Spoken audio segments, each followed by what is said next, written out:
Hi, Colchester teachers. This is Sarah. This is an independent professional learning module. It's called Robust and Rockin' Word Study. You can do this at a time that works best for you. You can start and stop. It's meant to give you some flexibility. So the focus for this professional learning will be on universal instruction. We'll touch briefly on intervention, but it's really focused on the universal word study instruction in your classroom for all. And this is targeted at grade 1, but it's really applicable for K through 2. So let's get going. You may want to go through the slides without the narration. That's really up to you. I'm not going to read all the slides. I'm going to add some of my thinking to the slides. You may choose to go through it first without the narration and then go through it a second time. So the table of contents, we're going to really start with background information. What do we have in place here in Colchester? What's some background on phonics? And then move forward to what specifically explicit instruction and word study can look like. And we'd really appreciate if you take some time to do the exit survey at the end, because that'll help us plan next steps. And then there's an optional appendix that you can go through that has some kind of reference materials and a glossary if you need more information. So why focus on word study now? Well, first of all, I've had some feedback over the last year around how teachers would like some more support in how to teach the phonics word study part of the literacy block. So that's important. And we are always continuing to go back and look at our systems and our instructional practices and make sure that they line up and make sure they're as precise as we'd like them to be. So this is an opportunity to do that. It's an opportunity for us to build some collective professional expertise in this area. And it's an opportunity to add some clarity around the direct instruction part and guided practice part of your word study. What does that look like?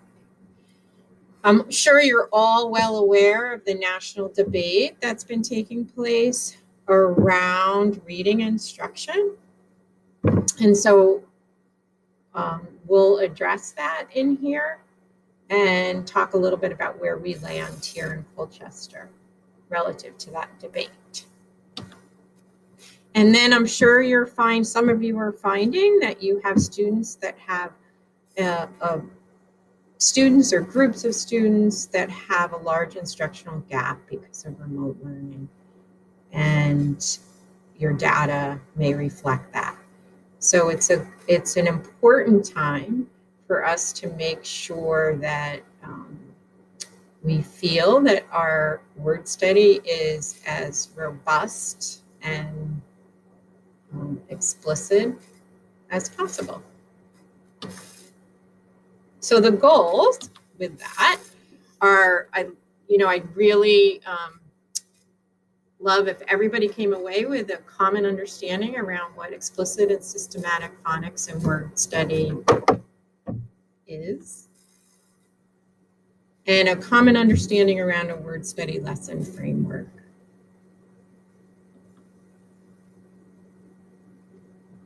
And some increased alignment across classrooms within your grade level, and then additionally, maybe across the primary buildings. That would be great too. And to understand how word study fits within a balanced system, and a balanced system here in Colchester. So what do we have in place in Colchester? We have scope and sequences for grades K and 2. And I think that's super important. I have a link there to the K1. And I've been doing a lot of research and reading over the last 6 months, and everything I read recommends having scope and sequences. I think it is kind of universally considered a best practice. So we're in a good spot there, and that the scope and sequence is sequential and builds in complexity. It's based on the Common Core state standards. So we have scope and sequences, and then we also have some common anchor resources and language. We don't have a program per se, but we have resources that we use to help build a common language and some common instructional practices. So we have a universal alphabet. We have the foundations materials. We have Words Their Way for some independent practice and maybe some guided practice. We have the interactive strategies approach. So the strategy bookmarks that we use to help kids develop word solving strategies in your small group instruction. And then we have common standards of practice. We have a balanced literacy framework, and within that literacy framework is a section on word study with some common standards of practice, and we'll go over those in a couple slides. Here, the Common Core state standards, I always find it helpful to go back into the standards because I noticed things that I hadn't noticed before, so I have a link there to the standards. I also think it's important to think about where the foundational standards sit within the larger bundle of standards for literacy. There's a lot of other standards that we're addressing within our literacy block. So this is a small but really important part of our whole literacy block. This is a quote I hadn't noticed till I just went in sort of preparing for these slides. It's really talking about how the foundational skills sit within a larger comprehensive reading program. And it also is addressing the importance of differentiating, and that not all kids are going to need the same when it comes to the foundational skills. And I just added at the bottom that I think this is especially important as the year progresses in grade K1. I mean, in one, you know, from January on, that need to differentiate that, especially the independent practice becomes greater.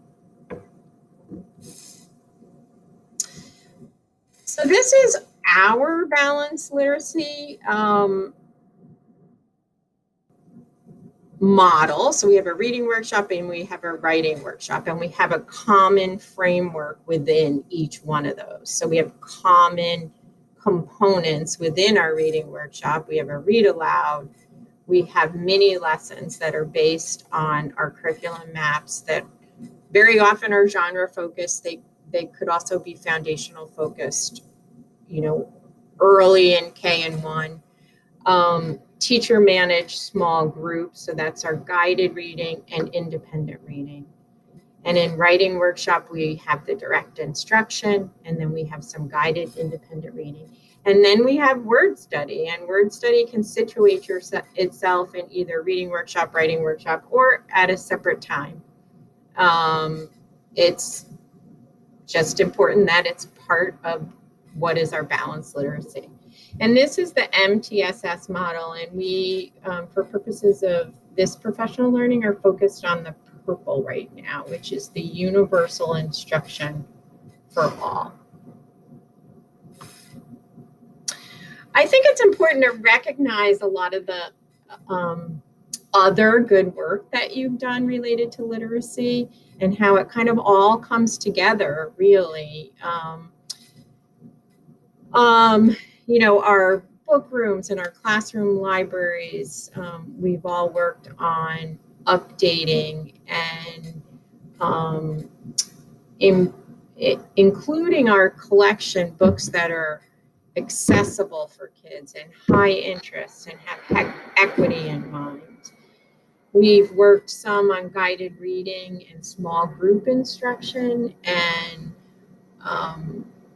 we've discussed a consistent lesson structure for that small group instruction. And Fountas and Pinnell, the Continuum book, has been a resource for us. The interactive strategies approach, which is what the bookmark is from, by Donna Scanlon, is an intervention approach that is used at Union. We've across both schools talked about strategy, instruction, and cueing systems, and have a consistent language and bookmark for that, or visual for that, I'd say. And I know grade level teams have developed some common grade level lessons to go along with that strategy list. And at Porter's Point has developed some literacy-based intervention strategies, and many are address this word study phonics area, and it's fondly known as ICBIG. And then we have some common resources that support our mini lessons and your mini lessons in the curriculum maps, and very often the genre-based lessons. It's complex, but it's been very good work. And then what about intervention? I just want to touch briefly on, even though our focus is universal today, that there's been efforts around intervention in both buildings, around the ISA, the early intervention by Donna Scanlon, that approach to intervention, and then some instructional strategies through this ICBIG menu. And I think it's really important to mention the alignment and collaboration is so strong with special services and title, and that's a really important part of supporting kids and intervention. So what are the standards of practice? So there's a recommended frequency and days of the week. And, for a year like this year, where you may feel like you have a cohort that has much higher needs, you might want to go on that higher frequency end of that recommended range. The second standard of practice is robust and explicit instruction. And that's, if you're doing word study 4 days a week, then there's that explicit instruction 4 days a week. The foundation's materials are visible and used for direct instruction to build common language across settings. So everyone's using the same cards, the same posters. There's opportunities for guided practice with feedback and independent practice. And so there's a workshop model for the word study, and it's with the goal of building automaticity for kids in word recognition. The morning message is a great place to teach into some of the skills and concepts from word study. It's not a have to, but it's a great opportunity to add some in. And I know most of you do. Additional word work and practice may be added to guided reading if needed. And again, for those students who need more, this might be, and that's ISA, builds in more of that word study into the small group lesson. So for the kids who need it more, you might want to add that on more frequently into the guided reading. Word walls could also be used to reinforce word study skills. I've added a section to the Balanced Literacy Framework for word walls that has standards of practice for word walls, so you might want to check that out. Monitor progress through formative assessments. I know that, as part of our assessment system, we do the phonics And many of you do the spelling assessment. There's running records and writing samples. There's many ways for you to build a body of evidence around word study. Active and engaging approach. Also good at that. Word study skills supported in practice in reading and writing. And again, our balanced literacy really supports the application in small group and independent reading and writing. Let's do this one. Oh, and use of universal materials. I think I mentioned that earlier through the foundations materials. So I have a few of these places that are kind of logical stopping points to just do a little reflecting on that part. So that was really kind of the reference and CSD part of the word study. Now we're going to move a little bit into the background on phonics and the national debate and some research. So I'm sure you've all read things and listened to podcasts and around the national debate around reading and the debate between balanced literacy and the science of reading. I've highlighted 3 things here in terms of research that there's many more out there, but I pulled these 3. The International Literacy Association, which was formerly the International Reading Association, came out and endorsed systematic and explicit instruction in 2019, and that received a lot of attention. I don't think that they didn't recommend it before, but they made a statement of it last year. Hattie, in his Visible Learning books, references phonics and direct instruction as 2 practices that have a desired efficacy or effect size. And the National Reading Panel, which I'm sure you're familiar with, from 2000, it's getting old, but it seems to have stood the test of time in terms of that, phonics, phonemic awareness, and systematic phonics improve reading achievement. So I think for us here, there's really no debate that, our literacy model reflects the belief that balanced literacy includes explicit and systematic instruction in phonics and word study. And that's really what we're talking about today, or now. What does that really look like? What does that mean? But our system reflects a balanced literacy, and word study is part of that balance, word study and phonics. I've had the question about, over the last several years around adopting a phonics program.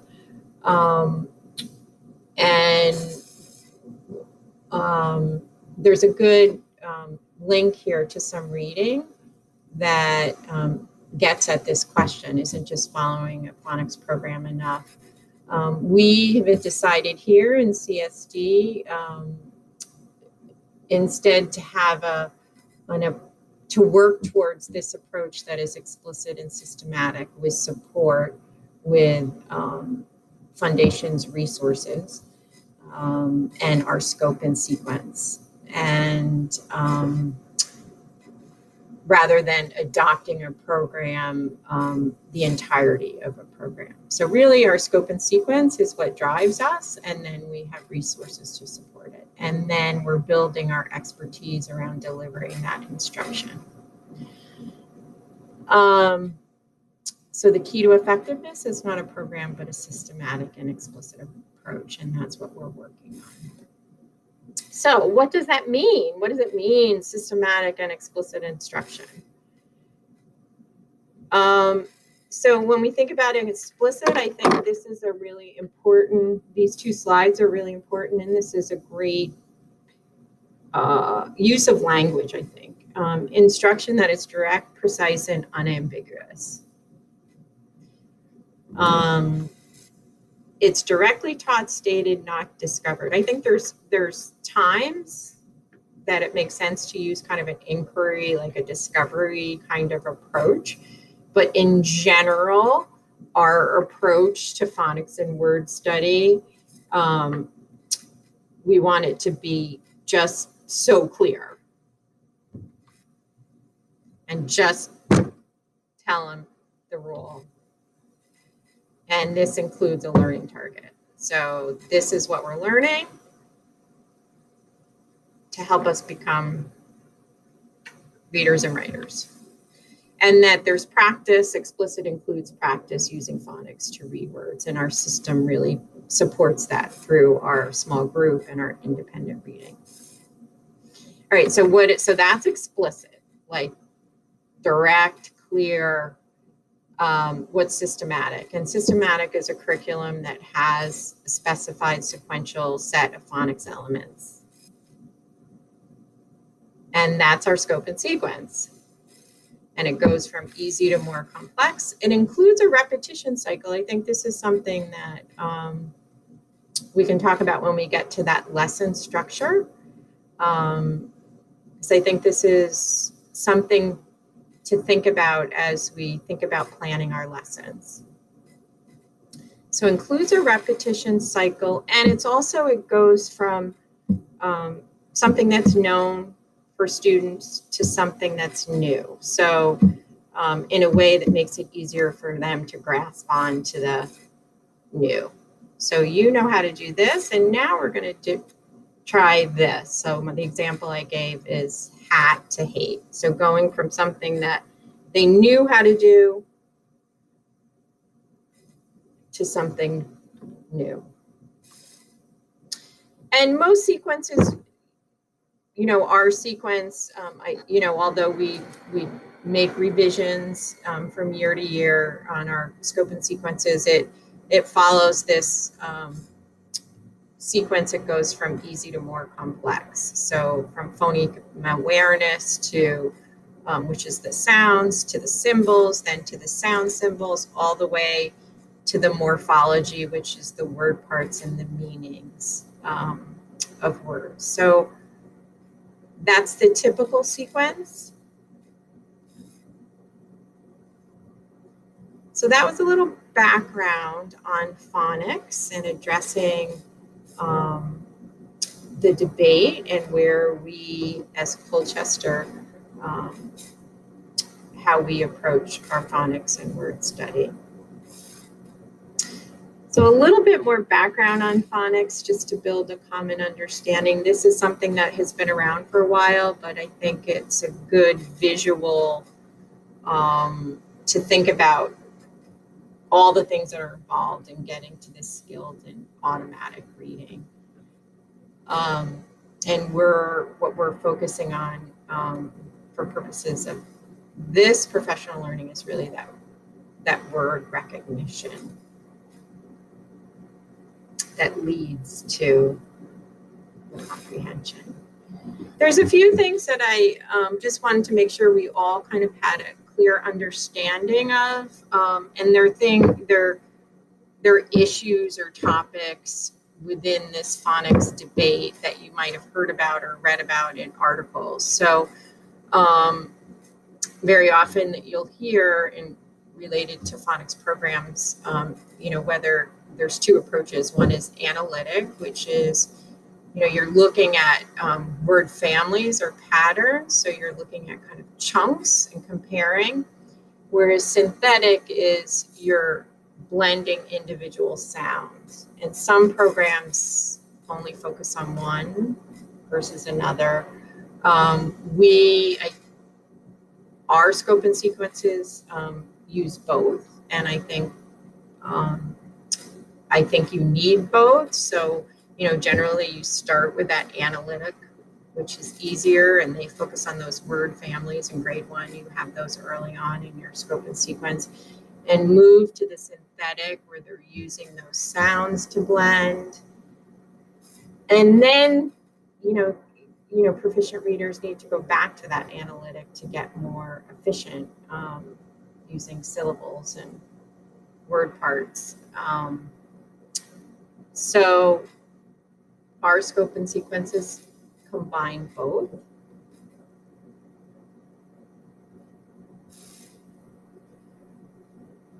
This is something else that you maybe have read about in articles and in this debate around cueing systems. And I think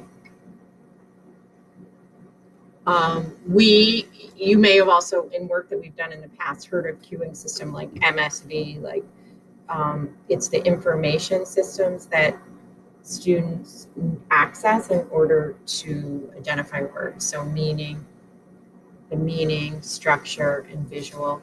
Scanlon, I really like the way Scanlon talks about it, and she has a more precise way of talking about it. She talks about word learning strategies as being code-based, which is really the phonics and the alphabetic, and then meaning-based, which is the semantics, the meaning, the pictures, and syntax, which is the grammar and the structure of the language.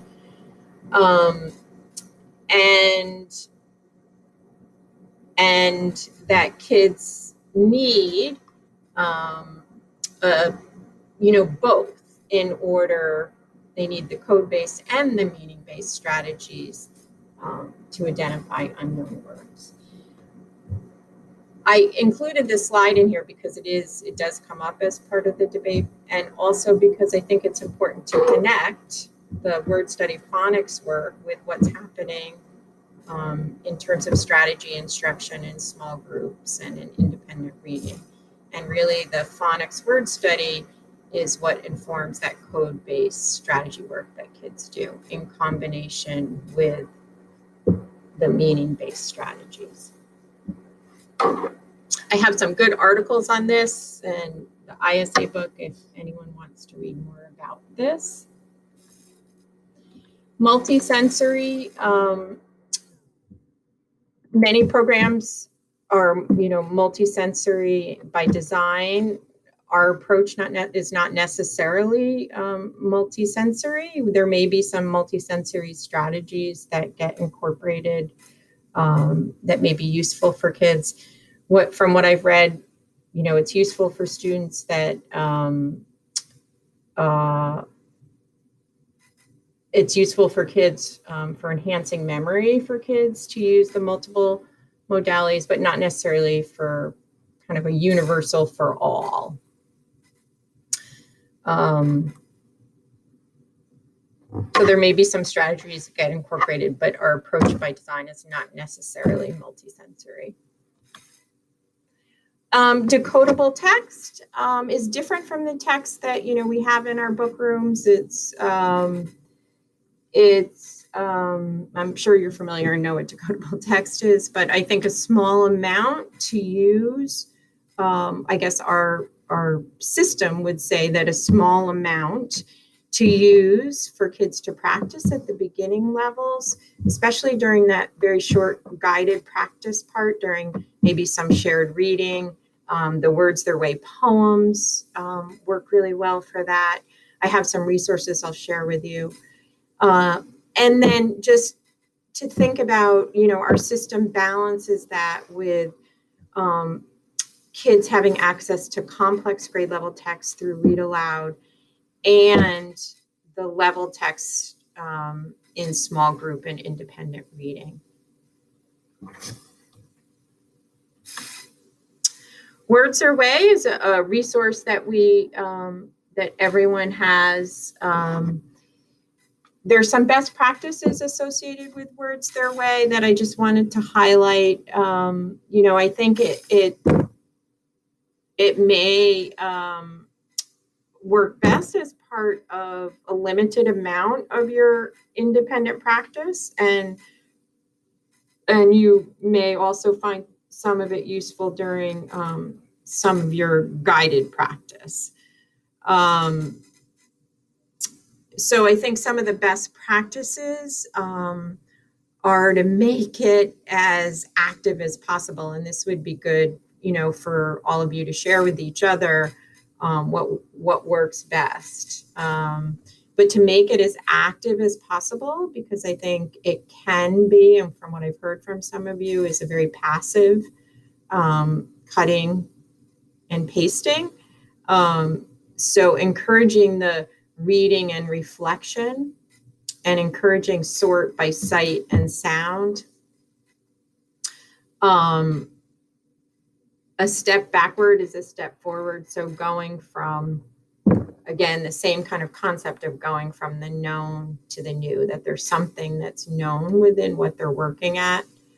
And then these are some of the quotes from some of the implementation guide from Words Your Way. Look for what students use but confuse. So kind of where you identify students in terms of stage is they're using some of it, but they're confusing some of it. That's kind of like their instructional phase. And this was something that got me to sort of think a bit too, as I was reading through the manual, was working for automaticity and that accuracy, like that your goal is to really get them to be able to do whatever it is you're doing, whether it's a sort or whether it's a or reading the words in the sort or writing the words, that it's you're really working towards that accuracy and speed.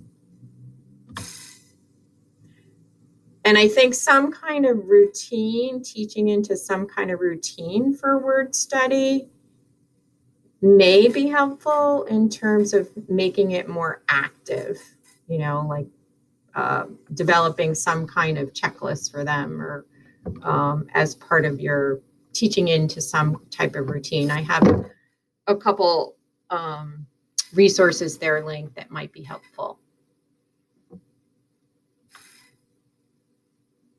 And then, you know, there's a good article here, What to Avoid in Phonics. I just think they're helpful reminders. I think as we're talking about this direct, explicit, systematic instruction, making sure that there's some time that there's direct instruction, and that it doesn't get replaced with explaining the independent practice or giving directions. We talked a little bit about Words Your Way. I think, you know, being as precise and clear with your language is what explicit instruction is. And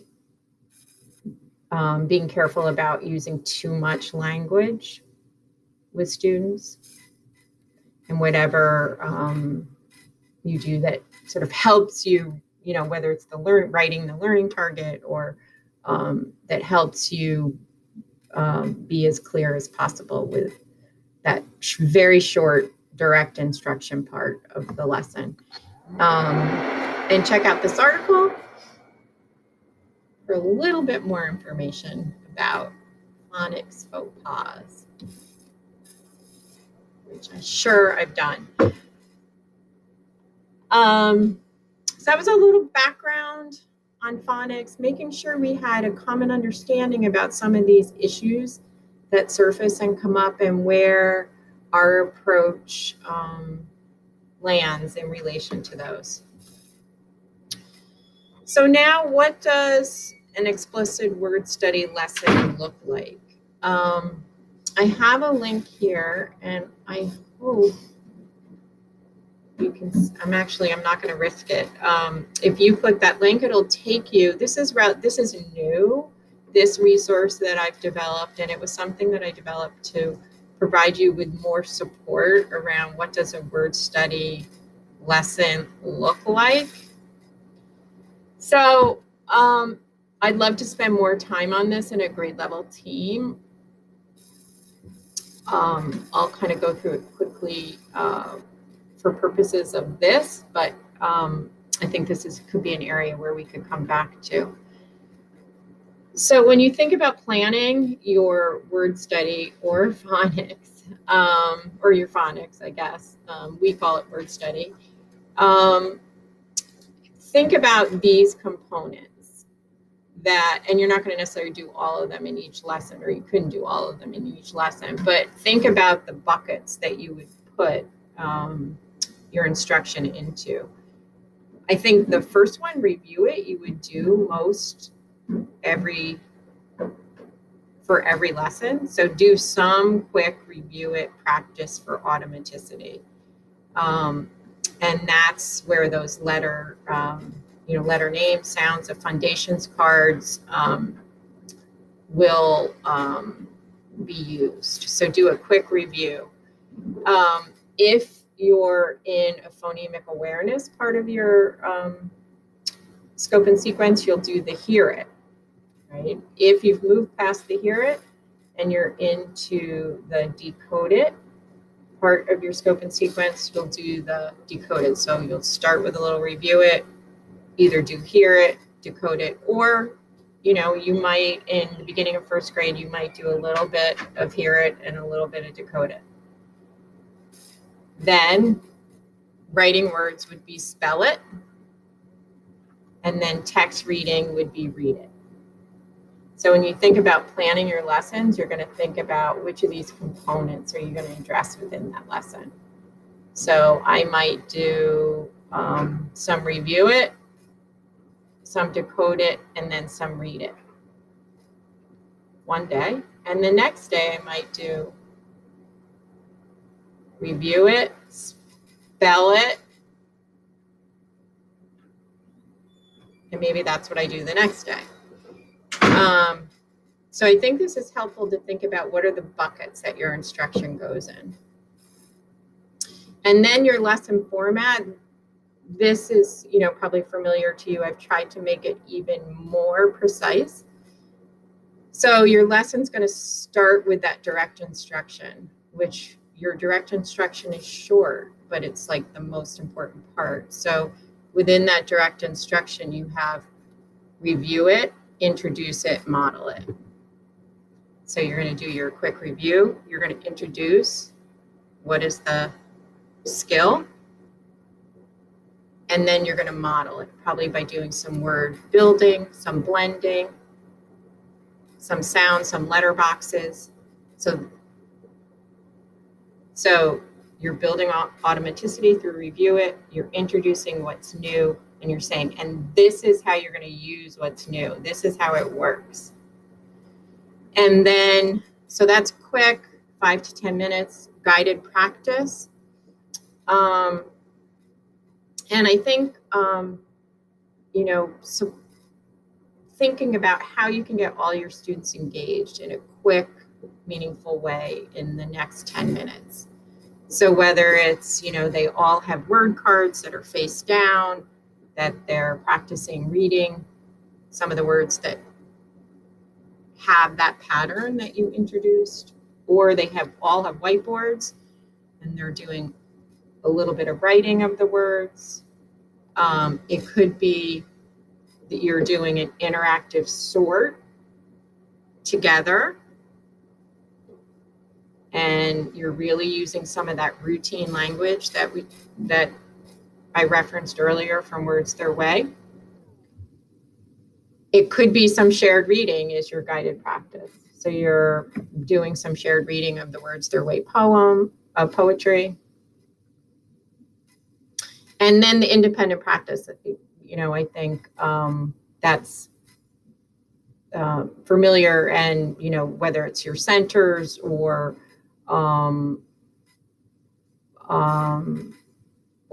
however you structure that independent practice.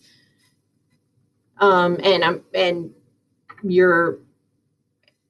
however you structure your routine. So you might have some consistent word study centers or word study activities, or however it works best in your classroom. But, probably they're going to fall under the category of they're going to do some word building, rereading poetry or morning message or decodable a small amount, some word hunts from independent reading, recording them in their notebook, word sorts, word study notebooks, games, whatever routine you develop, and making it so there's as much reading and writing as possible, and then a lesson summary. This is I'm not going to go into detail about this, but this is a kind of a draft. Like, what does your word study look like for the week? And I think what's important about this is to highlight is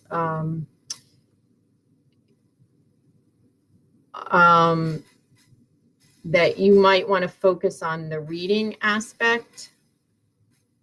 Like I have on Monday, you read it. On Tuesday, you write it, read it, write it. You know, so there's your learning target, review, your direct instruction.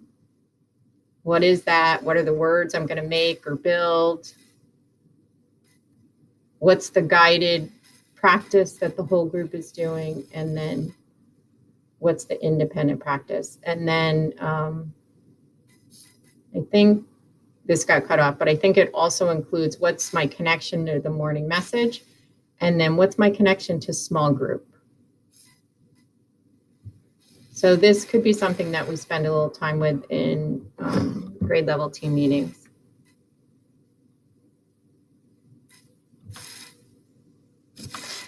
So here are some anchor resources. You're familiar with the Foundation's anchor resources. I have a big order coming in, so people have what they need, the words their way. This is a PowerPoint slide that can also be a Google slide that I can send to folks if you're interested, if you want to be able to do some word building digitally with the Foundation's letters. And this is a site, I have a link here. I think it's called Really Good Reading, or but it's a free site that you can access for if you want to do some digital word building in your direct instruction.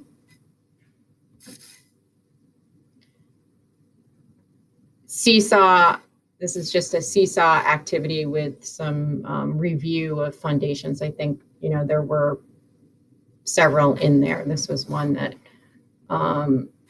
seemed pretty simple.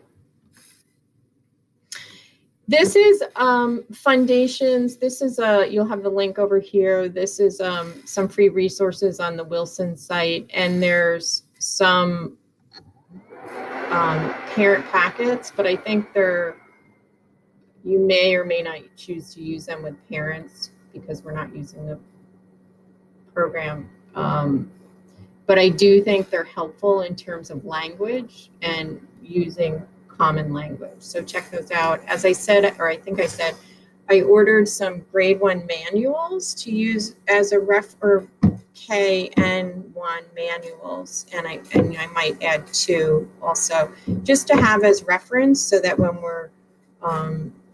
when you are doing some planning, it's a helpful reference. And we may want to, you know, specifically as we move forward, if we want to get more specific in our scope and sequence or pacing guide, and we might want to reference some specific lessons or what might be helpful to reference from the manual. This is grade 1 in your word study folders. Let's see. You know, I can do some work on, you have good stuff in there, and I think this is what you have in, I think most of the weeks. And, you know, I could do some work on making these even kind of into a lesson template more. That would include some instructional routines and recommended resources for each week, but that's something for you to think about and talk about as a grade level team. These are really useful. These are other Word Matters. If you have that, you know, we should probably have, I think there's an updated version. And they're really good for reference, for word lists. And this is a site that has some text that follow certain patterns. It's called Flying Leaf Publisher. And that may be useful for word study, for the direct or for a shared reading. This is totally in process, but I'm working on kind of a video board, a resource board of some of what we would say are kind of the higher priority instructional strategies, like sound boxes or L. Conan boxes, phoneme graphing mapping, There's some videos in here of making words, of Fundations review, different ways you could do a Fundations review, teaching sight words, word study, words their way routines. There's a little bit of ISA, some guided reading videos. So it's a video board. And so there's stuff there, it's just not done yet. And if you're interested, in doing any kind of, I know not now, but, if and when the year, we get into a rhythm with the year, if anyone's interested in doing any more reading or a book group, this is a book that I like very much and have used. And here's some of the references from the work that I did in this slideshow. And then I just think, just making sure that reminding that this is really fun work and words and letters and that to have fun with it also. So here's a survey, and I'd love for you to fill out the survey so we can plan what would make most sense for next steps, and what you'd like to focus on either, individually or in grade level teams. So thank you so much for listening to this. This was longer than I anticipated. There are also just some, references here kind of that you may find useful. Thanks so much for listening. See you soon.